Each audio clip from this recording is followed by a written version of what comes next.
گریه های فرزانه ناز به خاطر مادرش. فرزانه ناز در کجا زندگی می کند و خانوادهش در کجا است؟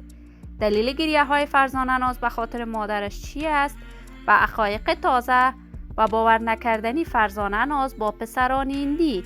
من در این ویدیو پیرامون این موضوعات خواهم پرداخت، پس در ادامه با من باشید.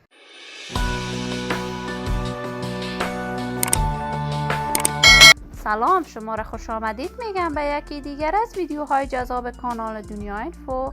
برای حمایت از من علامت سابسکرایب را فشار دهید تا از ویدیوهای دیگر کانال من هم آگاه شوید.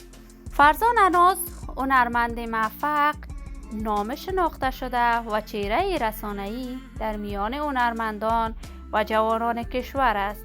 فرزانه در سن نوجوانی میخواست دختر سینمای افغانستان شود، ولی با نقش بازی کردن در چندین فیلم نتوانست خوب بدرخشد و ایرای هنر موسیقی را انتخاب کرد و توانست در هنر موسیقی خوب بدرخشد. آهنگ‌های فرزانه ناز نه تنها در افغانستان بلکه در کشور پاکستان هم بیننده‌ها و شنونده‌های فراوانی داشت.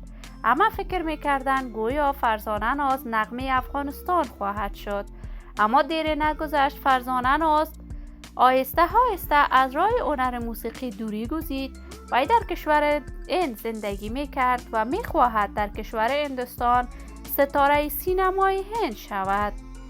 فرزانه ناز در رابطه هنری و همچنان عاشقانه با پسران هندی می باشد و همیشه در سوشیال میدیا از جمله تیک تاک فعال است و گیم های عاشقانه با پسران هندی بازی می کند. جدیداً فرزانه ناز در صفحه اینستاگرامش دعا خواسته از دوستان و علاقه‌مندانش برای صحتیابی مادرش. فرزانه ناز اکنون در کشور دبی زندگی می کند و یگانه مصروفیت و شغلش لایف آمدن در صفحات تیک تاک می باشد و با سلبریتی های افغانستان همیشه گیم بازی می کند. ولی من آرزوی صحتیابی برای مادر فرزانه ناز با جمله مریضان آل اسلام از خداوند منان خواهانم. دوستان نهایت عزیز، شما هم نظریاتتان را در بخش کامنت با من شریک بسازید. این ویدیو را با دوستان و علاقه‌مندان فرزانه ناز به اشتراک بگذارید. اگر تا هنوز دوست کانال من نشدید، پس برای حمایت از من علامت سابسکرایب را فشار دهید، ویدیوهای من را لایک نموده و با دوستانتان به اشتراک بگذارید. سلامتی شما نازنینان آرزوی من است. تا درودی دیگر، بدرود.